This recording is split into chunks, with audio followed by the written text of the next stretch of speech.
Should I get a divorce? Should I break up? That's one of the most common questions that my clients ask me. Arnoux, I think it's over. I think we should break up. What do you think? How do you know when it's time to end the relationship? I have a rule that I think is really valuable and powerful and really helps people to make a good decision about when to break up, if ever. Here's the rule.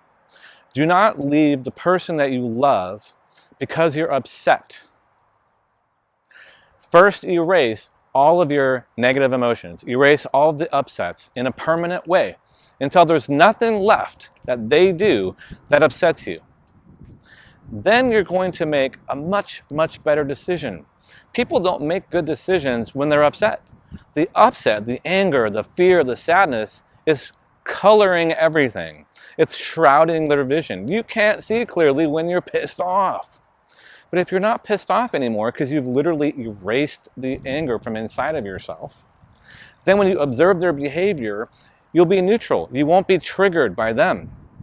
No, I know what you're thinking, but it's what they did. They made me feel angry. I'm angry because of what they did. But what if that's not true? What if what they did is triggering your anger that was already there? There's a way to know which is right. Imagine this, and we all know this story. Imagine there's a fire, a big fire, and then after the fire is over, the reporters and the journalists, they interview 20 different people and ask them what happened. Will they all say the same thing? No. In fact, we know scientifically that you'll get 20 different perspectives on what happened, not just because they're standing in a different place. In fact, sometimes they'll give a completely different story and it sounds like a totally different thing happened. How can that be?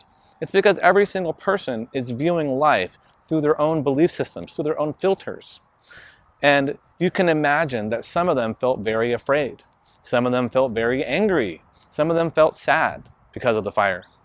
And some people didn't feel any negative emotion.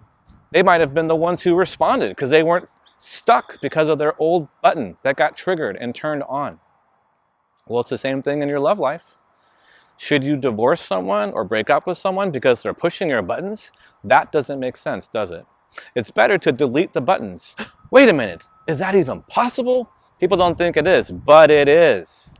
I know that modern psychology and people who think that they're the masters have told you that it can't be done. But it can be done, and we're doing it. Thousands of my students have done it.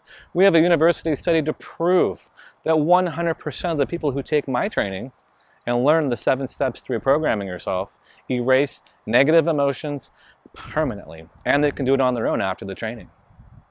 So do that. Erase all of your buttons, erase all of your anger, your sadness, and your fear that they trigger in you until they don't trigger you anymore.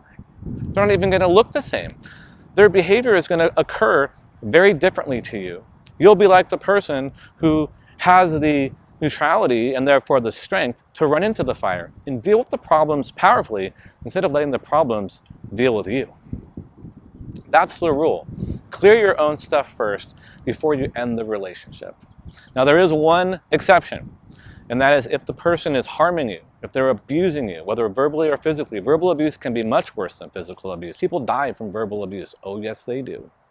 So if someone's actually hurting you, if they're saying things to you that are designed and meant to harm you, then you need to end that. It doesn't mean you have to get a divorce. You can just separate for a while. And you can clear all of your negative emotions without being abused.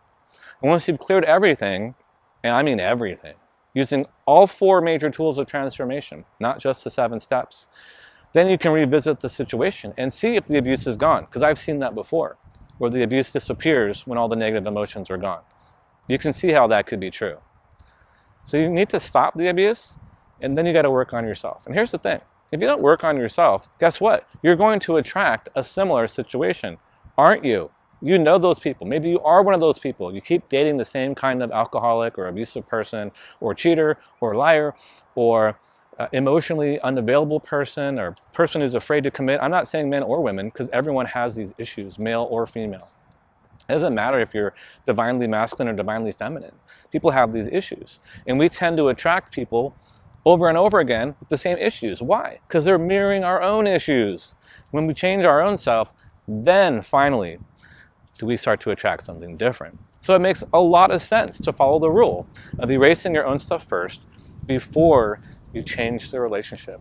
A lot of times those feelings of being in love come back once you've removed the layers of pain that have gotten in the way, the walls that have gotten in the way of your hearts connecting. It's a beautiful thing to see a couple who've been fighting for 7 years, who've been married for 30, fall in love with each other just like that again when the anger is gone. Couldn't that be you? Now, if you like this video and you want to see more of my videos, subscribe to my channel. My name's Arnoux Goran. If you want to learn about the 4 major tools of transformation, starting with the 7 steps to reprogramming yourself, we'll do some research. Click on the link below. Find out more. I'd love to train you. I'll see you soon.